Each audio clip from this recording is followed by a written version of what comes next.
Hey guys, looks like we are live. Our first Facebook Live update. This is new territory for us. Thanks for joining us. We have here across the table from me Mr. Jeff Lander, co-founder of Bigger Button. Let me introduce myself. I am the founder of Bigger Button. I have been I started a company about in 2009, and we've done a few games since then. And now we are very excited to be coming to you guys live and talking about some of the early development of Space Odyssey. So Jeff Lander introduced, and next to him is Sean Whistler, one of our design leads. Hey, how's it going? How you guys doing today? Good. We kind of want to know whether or not audio is working. So if It's true. anybody wants to shout out if they hear the audio and everything's okay. It's working. Okay, It's working. We're here. It's All right. working. So we're going to roll on. Since this is early days, what we thought we'd do is we'd give you an update. We've been getting a lot of questions from the team about the project, and we want to weigh in from a developer's perspective what's going on and how we think about it. So we're going to just start going through those questions that have been submitted, and we'll pay attention to the feed and answer anything that's come on. So what we're going to start off with is it's kind of a big meaty one. It says, what distinguishes, let's start out with why do you think that you're the right team for the job? And that kind of sets up an introduction about Big Red Button. So we're going to throw that over to Bob. Well, I think we're the right team for a job because, first of all, we love making games. We love this concept, and we love Neil deGrasse Tyson. So there you go. Yeah, why don't you give some history I'll of give you some history. you and what we've been doing? Yeah, so I have been making games for about 24, 25 years now. Actually, one of the first great games that I put out was Crash Bandicoot 1 with Naughty Dog. I was the first employee there when the team of 8 pirates came up with Crash Bandicoot, and I fell in love with game development since that time. Before that, I was getting into games because of working on SNES and Genesis titles. So I am way old school. I'm a traditionally trained artist. I went to Parsons School of Design. I thought I would get into visual effects, but I fell in love with game development because of the work we're doing at Naughty Dog. And since then, really, given that we are in an era now that we can really focus on content, that was really the core inception of starting Bigger Button with Jeff. Was as we saw the Unreal Engine demo back in 2005 era, I realized that we can focus on content and original game development. So it was a great time to feel entrepreneurial. And once you get that entrepreneurial bug, it's hard to purge it. So we brought this veteran team together, and we've done. Our first project was with Jared Bruckheimer Games to get us off the ground. Then we worked with THQ and Sony Europe and Sega, and recently getting into VR and AR development. And our friend Damien, who we worked with on the John Wick VR experience, brought this concept to us, and we were consulting on it, and really fell in love with it and the possibilities for it. So You should say our studio's really been focused around character performance and action games. Yeah. And we really think we can use that as a great opportunity to showcase the game. So you want to talk about what we've done there? Yeah, so what the team is really good at is concept development and original game concepts. So we are great at prototyping, rapid prototyping. We can take early concepts and throw them in the blender very quickly and start looking at what could be a really cool game mechanic. While that's happening with the design and tech team, myself as the art director on the project will be looking at a lot of concepts and exploring with a lot of talented artists, getting a lot of early ideas that we've talked about with Neil's team, and starting to shape the project from where we believe it has the best shot of becoming a really fun title. Knowing that we want to have Neil as a fully fleshed out avatar is something that we excel at. The studio and the pedigree of the studio has 2 decades of experience bringing character and AI to games, and we really want to capture quality of feeling like Neil is right there with you in the bridge of the ship as you get your various missions, as you're trying to figure out what to do. and it becomes up to you to use the insights that Neil gives you to figure out how to solve whatever mission is at hand. You know, I think that's actually the high level of it. Was there anything else that you Well, guys wanted to I think really, let's talk a little bit about one of the things that's exciting because having Neil involved as such a strong personality that everyone's familiar with, we really want to use the opportunity to bring Neil to life. In the TV show Cosmos, it was really powerful seeing him grounded inside these as we explore the universe, and that's something that we've had a lot of experience doing, is bringing an actual actor and a living character into a CG world that you can do that. So maybe you want to talk about some of our experiences doing that stuff. Yeah, we have been doing CG characters for about 2 decades in various studios, but having come together now under the Bigger Button banner, and whether it was a stylized character like Crash Bandicoot, or then onto Jack and Daxter, or then doing realistic human motion for Uncharted, Jeff has been working with True Crime and a lot of the other games that have Reset. been doing, oh yeah, so going old school. Some history. So we, you know, we really thrive with seeing characters that we can replicate in CG, and now that we are for the past decade have been in an era where CG can be very lifelike, especially with what you can do in the new mediums like VR and also PC games. You know, we can really create an avatar that is very engaging and can interact with you and advise you. We have done things like building a character from the ground up, making animation movesets, and having behavioral states, and whether it's stylized or realistic. In this case, realistic. So we're going to be relying on our expertise on having photogrammetry scans of of Neil, and having various face targets using the FAC blend shape system, which is Paul Ekman's work on facial targets that he did at the game industry has really picked up on.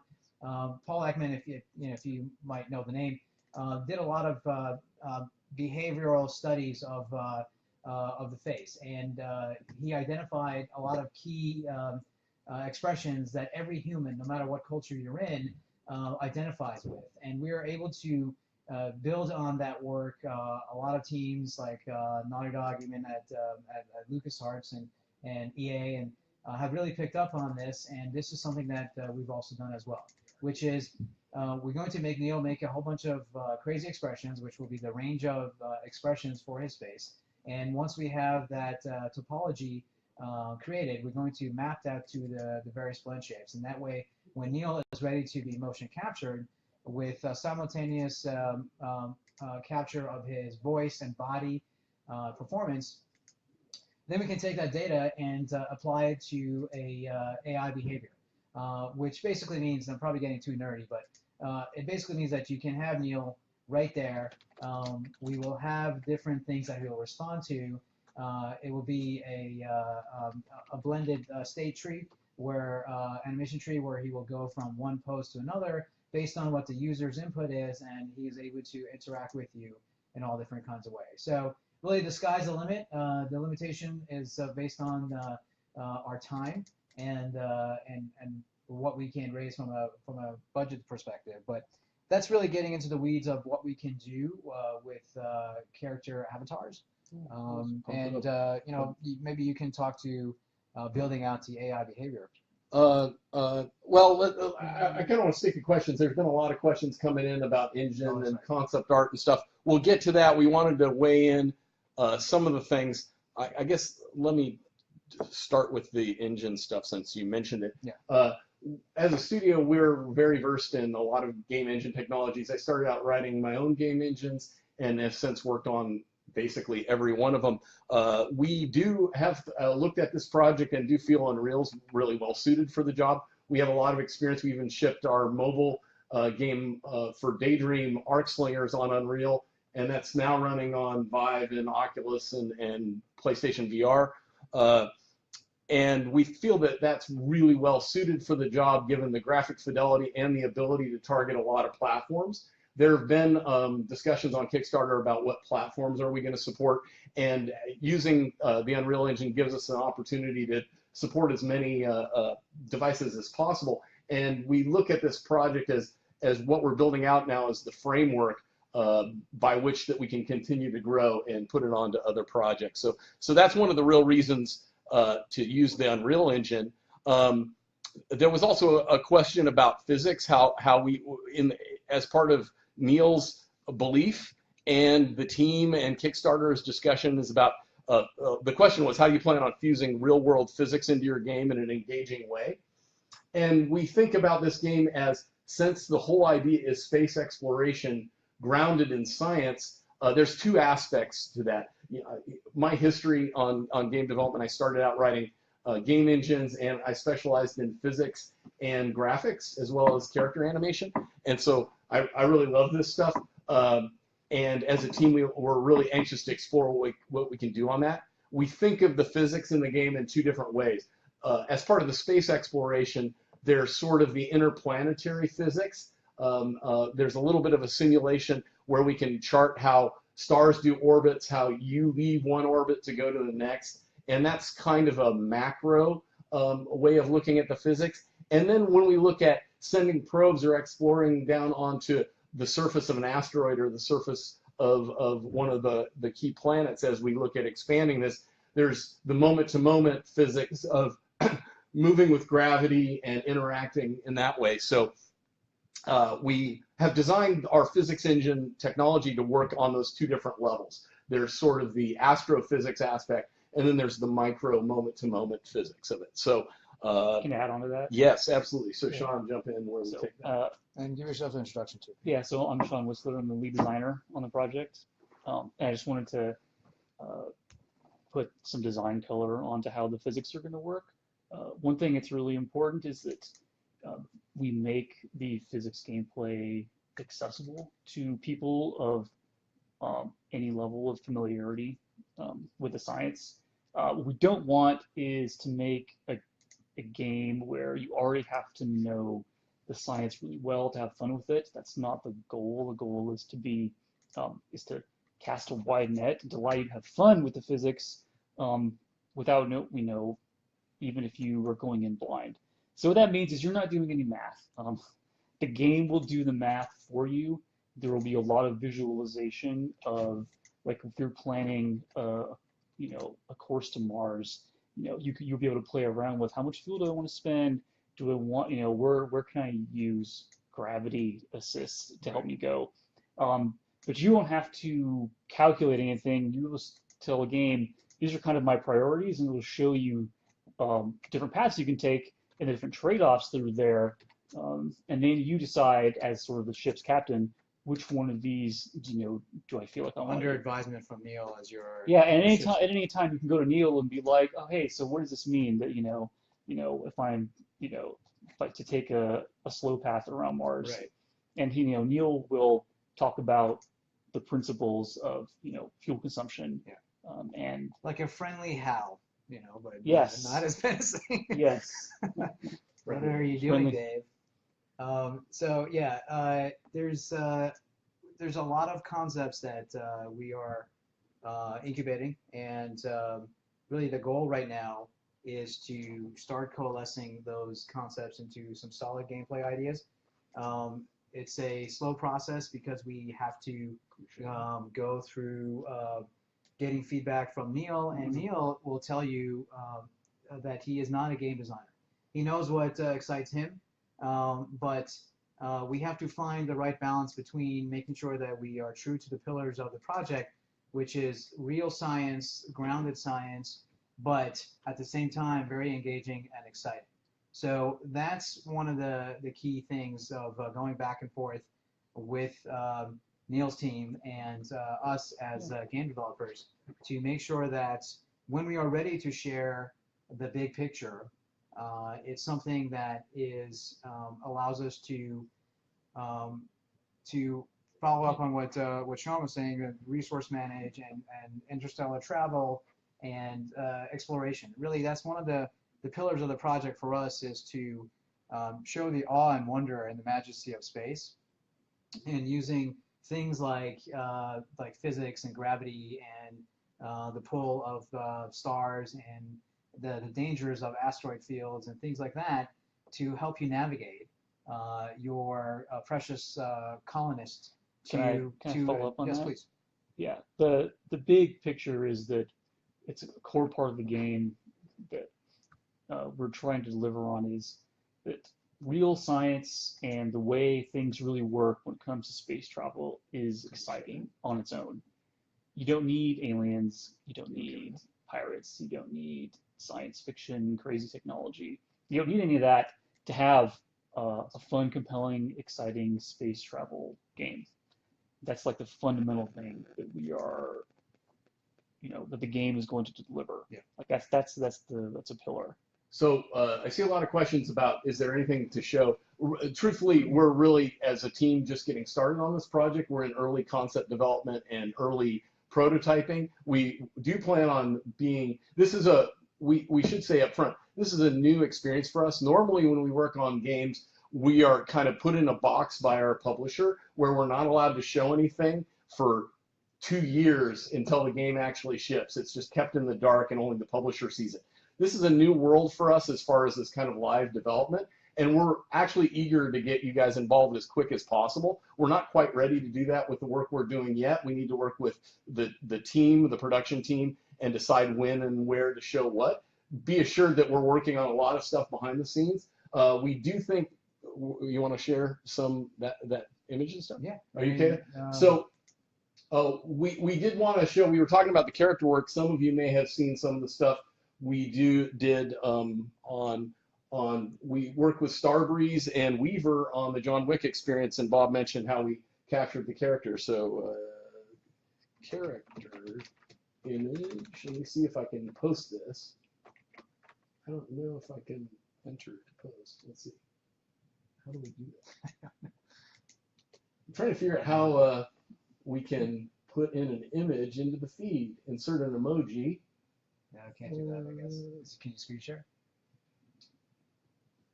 So we're kind of new to the whole Facebook Live thing.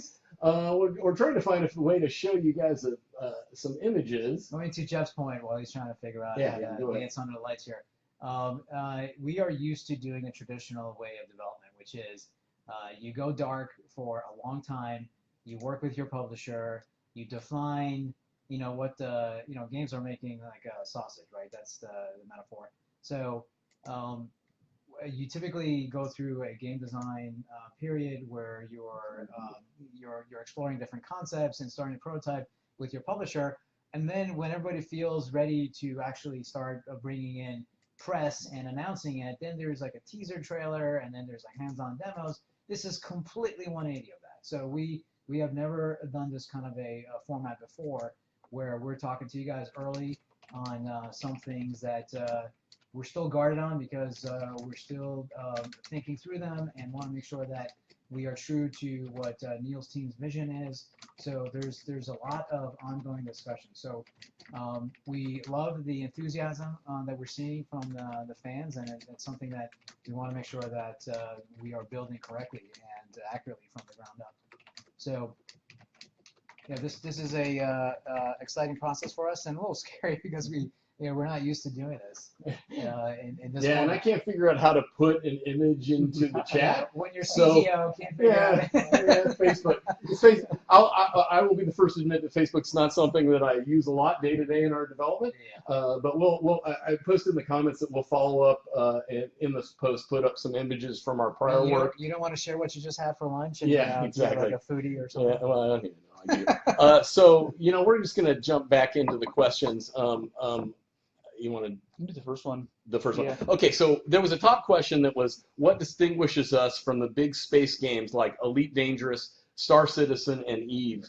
And I think we would throw No Man's Sky into that mix too, because that's been mentioned a few times. And I'll get that one. Yeah. So Sean's going to take this. The biggest one is, again, this is a game focused on exploration and adventure.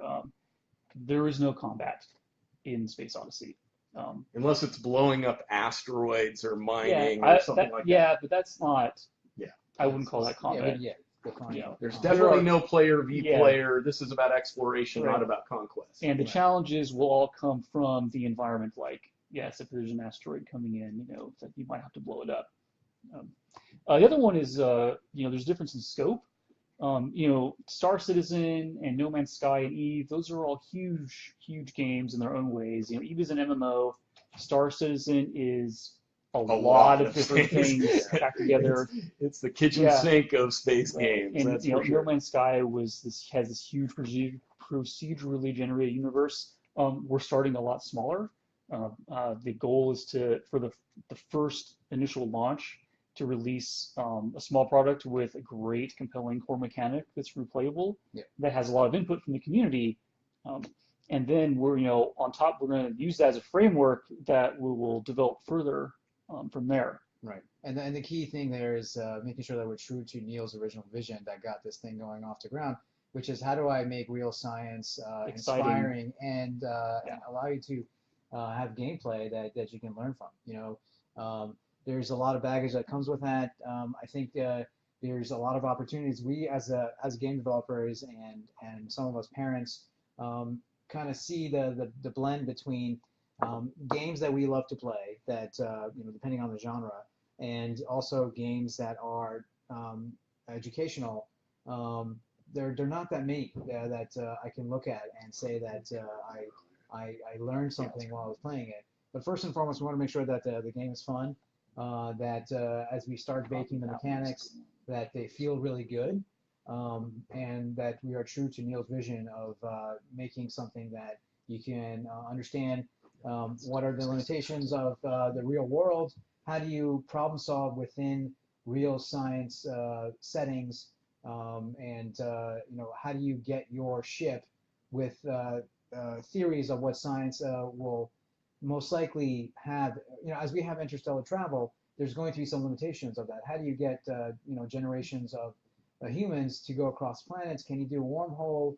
Okay, now we're talking out. This is Neil's territory, and the good thing is by having a panel of experts, we don't have to make up the science like game developers. We can rely on people. That's a great point. I mean, for me, I've never had the opportunity to sit across the table from a brainstorming session with real scientists. Like, what would happen if we do this? It's usually game designers with their wacky ideas and referencing bizarre TV shows or whatever we do to come up with a final solution. So this is an exciting opportunity to actually work with scientists, and for them, I believe that it's the other way around as well. They might be game fans, but they don't know how games are made. So something that might be exciting to them, we might look at like, well, that's not exactly what you can't make a great mechanic out of that. What about this? So that kind of collaboration is exciting. Can I add one thing too? Well, let's just peg off a couple real quick. We just talked a little bit about No Man's Sky and Elite Dangerous. Yeah, we've definitely, I see that question come up. We've definitely played all these games. We're big into them. And we know that we don't have the budget, we don't have the time initially, at least, to get that kind of a game going. But what we want to do is build small and build something super compelling, and with the focal being exploration grounded in real science, and that is where we're going. So there was a couple other questions about platforms and PS4 versions. We are not taking any platforms off the table. We have shipped games on PS4. We're doing PSVR now. Those are on the table. They're a little more complicated because it involves getting Sony involved, and for each platform holder, we need to have negotiations, and it's up to the production team. But from a technical perspective, there's nothing to keep us going. The initial focus is going to be a PC launch that is going to be a traditional Steam game, and the idea is to make it expandable. So we're going to have lots of updates, add different kinds of activities and missions as we go. So we see this, as we said, as a framework that we build upon. So with that, let's go to, there was a question about, somebody brought up Kerbal Space Program, as well as there's a question is, will there be more to do besides going around space like a tourist without no real regard to the sense of purpose or adventure, or will we see something creative and meaningful through our actions, and through those actions some permanence, which is kind of a softball question, but it does get at the meat of what we're trying to do. So Sean, let's talk about what the purpose is, and how it's not just a space simulator that we fire up and is random each time. Yeah, it's not. Yeah, we're not making just like a toy. There is a purpose, and the purpose is, again, this will be expanded upon later, but for the initial launch, you are the captain of a colony ship trying to colonize Proxima B. So you start on Earth, and you're trying to get your ship full of colonists and scientists and experts to, branch out, right, and to get to humans build a base on this first habitable Yes. planet from there as a jumping point to explore the rest of the galaxy. Right. And so the challenge will be to get there as quickly and safely as possible. There will be unexpected hazards that will give you problems. For example, maybe in between Mars and Jupiter, there's a micrometeorite shower, and you have to deal with that. What this means is you will inevitably have to make stops in our solar system along the way, which is great because we want to show you all the cool planets and the moons and comets and everything like that. And you'll make these stops to replenish resources. There may be unique opportunities also. And the replayability comes in that every time you take this journey, the challenges and opportunities that you face will be different. And from a fictional perspective, what the goal is we're humanity trying to reach out and explore the galaxy. And so as you replay the game, we're bringing more and more people and more resources out to these far off stations, starting with Proxima B and exploring more. So the more you play, the more resources that we're going to gather, and that becomes a stronger jumping off point. And to go back to the real science a bit of it, the tech level is near future. So we're allowed to have things that we don't have now. Obviously, I don't think we could in real life build a colony ship that can go to Proxima B right now, but we could in the near future, and that's where we're setting it at. And that's where we rely on our panel of experts to really help guide what this exploration looks like. I did want to tie into one of the question they were talking about persistence. One thing that we've been working on and talking a lot about is the idea of networking, and I see in the comments there's some questions about PvP or networking. We don't really think, at least initially, about PvP or even shared pure massively multiplayer networking. It's very complicated to make one of those right, and also it's not in the pure focus of space exploration. Yet the spirit of the game is cooperation. Right. And we could see, as we expand on this framework, having more joint cooperation. For example, you and your friends might get together and explore on Proxima B in a kind of shared environment. That's a little down the line, at least initially. The way we're thinking about permanence and multiplayer is, I'm sure some of you guys are fans of the game Journey. They used a really light touch for multiplayer, and we think that kind of technique maps really well to this game, in that that there's other explorers out there, and maybe you can communicate lightly and share resources back and forth, but you're not going to be flying around trying to shoot the other guys down. You're going to be seeing these various ships taking on different activities and finding different things as they explore the galaxy. And we're going to take, at least initially, that light approach to the kind of networking. But that gives us the ability to have some kind of permanence and have some kind of communication between players. That's all TBD as we get further into discussion, and we'll look forward to hearing what you guys think about how deep you want us to go down that rabbit hole. As you know, looking at No Man's Sky and looking at EVE Online and all those, that's a big rabbit hole that we want to figure out. It's almost a giant, and we don't. It's almost a black hole that we're circling, and we want to. Cautionary tales. One thing we don't want to do too is we don't want to overpromise.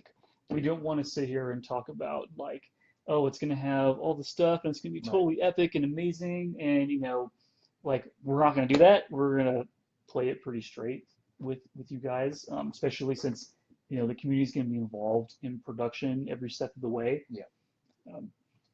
So we're coming up on the 30-minute mark.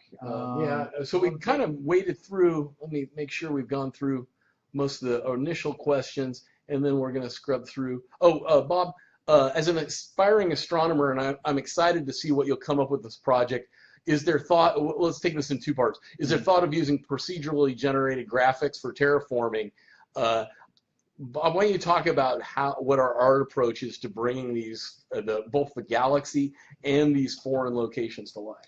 Well, No Man's Sky comes up a lot, and I love the look of that. However, it's something that is hard to control exactly the experience.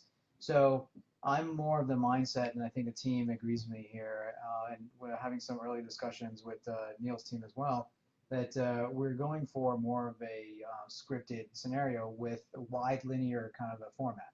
So Well, that way I we think can, from an art content perspective, we want to make the places look like the real places in the galaxy using real source arts, and we want to faithfully as possible, recreate those.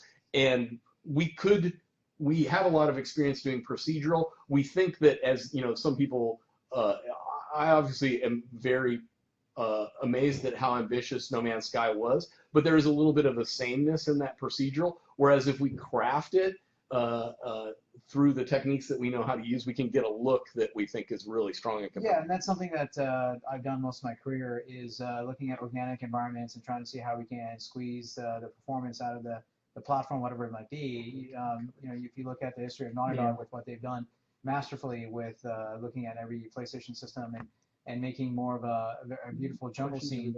You know, the goal for us is to make beautiful vignettes of interstellar space travel, as well as select planet-side exploration. So we want to make sure that it's very beautiful and awe-inspiring. And it's hard to achieve that look when you're putting variables into the machine and having the computer spit out a procedural element. So I'm not of the mindset of procedural at this early stage. Well, we definitely are going to have procedural elements yes, because of course, because the activities and the things that you encounter as you explore, it's not scripted from the sense of you're going to have the same experience. When I play the game and then you guys play the game at home and each person plays the game, they're going to have different experiences based on what goes on in the game. But a lot of the locations we want to make look as faithful and beautiful as possible. I think that's the bottom line to that. Yeah. There's a question from Rian that we kind of danced around, but we should hit right on the head, which is how are you planning to negate micromanagement of the players' resources and colony management? And this is something we as game developers think of a lot. I'll address one issue is we geek out a lot on the physics of it, and Kerbal Space Program was brought up.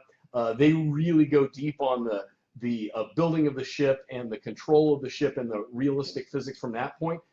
We're thinking about it more from as a space explorer taking advantage of technology that exists. You're going to see the real science. You're going to see orbital transfers and how you set up, and you're going to be making the decision, do I want to burn more fuel by going directly there, or do I want to take advantage of slingshot of gravitational orbit? But you're not going to be micromanaging, like putting the motors on the ship and adjusting it. We don't think that really matches with the idea of being a space explorer. It's not a spaceship building game. Now, once we start expanding and you're on the planet, maybe building some exploratory robots or doing something like that down the line makes more sense, but not at least initially. Yeah. And then on the design side. Kerbal Space Program is a really good contrast because they go super deep on, like, it's a rocket building simulation. And you know, it's great at what it is. We're not going to be doing that. We want this game to be accessible to anybody. We want you to be able to have fun exploring space regardless of your knowledge, which means there's going to be a layer of abstraction when it comes to managing your resources, right? So for example, fuel. You're not going to be worried about exact quantities of whatever the fuel source ends up being and where they're stored and any of that stuff. There will be a resource called fuel that you'll gain and lose. But the way you spend it will be accurate to real science. So for example, when you're going somewhere, you will, and you're seeing your course plotted out, you will see that you're going to be spending fuel as you're accelerating up to a certain point, and then you're going to coast, and then you're going to spend fuel again to decelerate back down to a stopping position. And like, if you're familiar with the science involved, that's like no duh. But for a lot of people who don't understand that there's no gravity in space, right. That's like right there is a huge light bulb where it's like, oh, you're right. I have to spend more fuel to stop. And we also know that kind of playing around with the physics of planetary and celestial mechanics is like inherently cool. When you start playing with the little orbits and what you're going to do as the commander of this ship, you're going to see these sort of this holographic simulation of how you're going to navigate. And that's how we handle we want you to feel like you're in the ship, but we want to give you a macro view of what's going on. And the way we do that is the way that you control these ships in the near future is through sort of a holographic interface. And you'll see what the ship's doing with regard to other planets, and you'll be able to see the plot of that. And that stuff feels really cool. You set the trajectory, you simulate, am I actually going to achieve orbit with Mars by doing this? And it makes sense. And you can run a simulation and say, nope, I'm actually going to hit into the sun. I better readjust that. You're going to crash. And seeing that stuff is just inherently really interesting and cool. There was a question about, and I think Russell left, but he asked about aliens. So we're grounded in real science. However, there's a lot of speculation as to what we can find. We feel like we're very close to finding other kinds of life. Working with Neil's team, we really feel that like we're going to explore that a lot deeper. I don't think that we're going to have like little green men in space helmets showing up and shooting you with laser blasters. It's probably not the direction we're going. Yeah, because I mean, if there are aliens out there, right, we know they're not close. There are definitely no aliens between Earth and Proxima B. That we know about. That we know about, yeah. Yeah, well, so they're not going to be, not going to be any aliens initially. There could be alien life potentially. Well, alien life could be something like microbial life on Europa, which is like one of the things that keeps being brought up. Let's go. Let's explore that. Let's explore that. And then in this game, you're going to have a chance to explore that, right? This is not a space opera. You're not going to find Wookiees. You're not going to, it's a different kind of a game. So I feel like we covered a lot, and we realize, you guys, that this is a lot of talk. And, we see the question about where's the trailers and where's that stuff. We recognize and acknowledge with that. We're going to share what our concept art looks like, so you'll know what the concept art for the game is going to look like as it comes online. And that's really the next steps that we're working with the production team on, is the plan for showing early prototypes, for showing concept art, and for showing like gameplay and progress. That's coming. That's really one of the focal next steps for us. And that's where we want to take it. So it's not just talking heads. That's going to be our goal, is to get you some stuff to show next time we talk. I think that's what we want to say. Anything else we want to add? Let's see if there's any last minute. So somebody says, I'll read these. Anything else you guys want to add? So there's a question, do we have tech demos? So there is tech demos. They're internal right now, is the real answer. We're working on technology and things like that. We are getting that to where we're ready to share it. As we like the idea of embracing this. We've never been able to show that stuff. And we're hoping to do that really as soon as possible. Cool. No, I think that's it. So on that note, we appreciate you taking the time. Yeah, support the game. We're really excited to make this come to life. Yep. And we're definitely looking forward to seeing you guys and talking to you about the game in the future. So thanks, and signing off here. Thanks, guys.